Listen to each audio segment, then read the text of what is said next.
and welcome inside the training room. I am your host, Dr. Ken Kaufman, and I am absolutely pumped to have you here where you get exclusive, behind-the-scenes, VIP access into the training rooms of professional sports.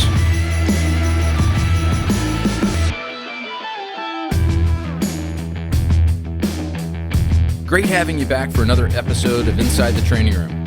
In today's episode, Jim reveals the different injuries he had to endure over his 14-year career in Major League Baseball. And he discusses the most effective modalities and treatments he incorporated that kept him in the game. So you mentioned PRP. What other types of modalities did you find helpful in as far as? I mean, there's treatments for a bunch of different things. Mm-hmm. I mean, as far as like a general, like after a game, what I felt that kept my body in shape was during the season, I would always try to lift 4 times in a week. Mm-hmm. I do 2 uppers and 2 lowers, depending on workload. It would get is where I would do my shoulder maintenance stuff. Mm-hmm. And then I would also try to do at least 2 core stuff to keep my back in shape. Right. Running at the last part of my career was not really much of an option because the more I ran, the more it would flare my back up. Yeah, right. And so I had to find other ways. I would do more like sprint work. Mm-hmm. But I don't know if that really did much for me. Yeah, right. But I think just the general lifting stuff and trying to keep my heart rate elevated, Mm-hmm. I use that as my conditioning. Yeah, sure. More than the running. Mm-hmm. And so, but the shoulder program stuff, I think doing all of the focusing on scapular stuff, different band exercises. Mm-hmm. People, a couple of different clubs have different stuff that they like to do. They were trying to introduce the Indian clubs a couple years ago. Guys were trying to get into those. Yeah. And then I don't understand the weighted ball thing now, so I don't understand I know people are doing it. Yeah. I don't know much about it because I never really looked into it. Mm-hmm. It was never talked about. So yeah, I have a hard time with that because I've seen some studies that shows that the EMG studies of pre and post and whatnot, and how it actually slows arm movement down because you're using a weighted ball. So I mean I understand kind of the theory behind it, that it's kind of like if a hitter using 2 bats, but that still doesn't equate to a quicker bat speed. Yeah. It might feel like it's easier to throw or swing a bat. Yeah. But because it's all fine-tuned neuromuscular timing, and I can't see how doing something like that is going to be able to train you in a sufficient way to maintain your neuromuscular timing. Because it's not like lifting a weight. It's like, you have to release the ball at just the right moment and, have that timing. So yeah, I don't know. Like I said, I don't know much about it, so I can't really Right. get into it. I mean, I've tried to like, I've seen guys with them and I've tossed it and then I try to throw a real ball and I'm like throwing it in the dirt. Yeah, right. Well, that's just it. Pitching is feel. Yeah, exactly. So it's that's like, what I mean. I don't know how this is going to help me. Right. But yeah, I think if pitchers just focus on and the way I did my shoulder maintenance stuff was it would be dictated on my workload. Mm-hmm. So like, let's say, and I didn't ice. I didn't do any of that. Every now and then I would do like what are the stim machines or whatever. Yeah. Sometimes do ultrasound for like tendonitis or something like that. Well, they have all these different, lasers and all these other things. Sure, yeah, class 4 laser therapy. There's there was one thing I did like. It's called the ARP wave. Is that Yeah, what it's yeah, called? yeah. And that thing stinks when Yeah. you're doing it. Yeah, But yeah. I tell That's you not what, comfortable. that thing, I felt like that thing got a lot of that junk out of there. Yeah. That you just build up over, and like, because you're actually doing the movements yourself, Right, you right. know, and you can control, your tolerance level. Mm-hmm. I felt like that was one of the newer technologies, like within the last couple years, that's kind of in there now.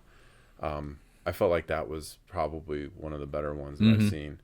Now let me come back, as you said you never iced, and I'm a big proponent of, because I used to, and I have in my training program, and I've written some articles, and I do some video posts and stuff like that that don't ice injuries, because it delays healing, it delays recovery. There's no scientific evidence that it provides any benefit, and in fact it's detrimental. Even if you have an injury, if you have tissue tearing and you ice down, what you're doing is restricting blood flow. You're trapping, and then if you do compression and elevation, now you're trapping the toxic fluid in the area. And so Gary Ranell from Mark Pro, you're familiar with Mark Pro, right? Yeah, I have one of those little machines. Yeah. So he's going to be a guest on my podcast and sometime next month, because he's going to be here. He comes down and does a tour of the spring training facilities. But I met him out in Vegas just last week, and we talked for like an hour. And he's a fascinating dude. Yeah. So, well, I know that a lot of teams are encouraging guys to, put on the Mark Pro, and dump the ice altogether. Yeah. And I iced early on in my career because that's what I was. That's what you're told to do. Yeah. I mean, I didn't know any better. And then I think, like later on, I don't think you really see too many guys icing these days anymore. Yeah, back in the day, you'd see a guy wrapped up with an ace bandage after they threw or something. Yeah. Yeah, and then I think I enjoy acupuncture. I enjoyed that because I feel like that could help. That helps me in other areas that certain things don't get, and plus it's not as aggressive as like some of that deep tissue work where it leaves you with that residual soreness. Yeah, sure. But yeah, there's only a couple guys that I like. There's certain guys that are really good at it, and other guys that are kind of like so. Okay. Now, is that acupuncture or dry needling? Well, I guess it'd be dry needling. Dry needling, yeah. Okay, yeah. Because dry needling, it's, I love that procedure. I mean, I don't do it myself. In my practice, I have an acupuncturist that he does dry needling, and I've had it done on myself because I've jacked up, my shoulder here. There. And I feel like that's really good for me in two areas here and like around like my whole girdle area. Yeah, right. I feel like I get the most out of that. Like, have you had dry needling on that quad? Yeah, I've done it. I mean, you should have seen these needles. Yeah, right. I was like, where's he gonna go with that thing? Yeah. Yeah. I've had it everywhere. Yeah. I've had a needle pretty much everywhere. Everywhere. Yeah, right. Yeah. So it's those were the different things that I did like. But yeah, I mean, I kind of got away as I transitioned. I got away from the ice, and I got away from the deep tissue stuff, like the deep tissue massage. Like, there's sometimes like you need a little bit of work to get things freed up, and you can use like trigger point balls or so on and so forth, or maybe a couple thumbs or elbows here and there. But active warm up kind of will get you moving, free some stuff up as it is, But things change. Yeah. Oh yeah. Well, and as you get older, and I think each guy is going to have a little bit of variation of what works for them too. Absolutely. Some of these guys don't know; they just do what they're told. Yeah, right.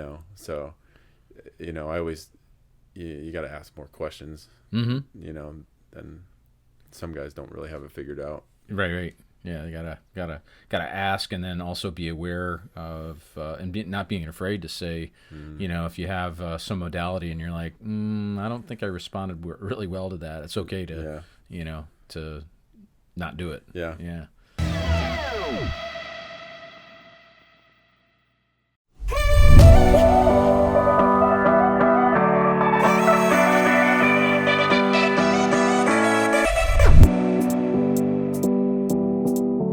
Thanks for joining us in this episode of Inside the Training Room. Make sure to tune in the final episode where Jim reveals his surprising nutritional habits over a long season in the major leagues. And he finally lets us in on what he's doing now and his life after the MLB.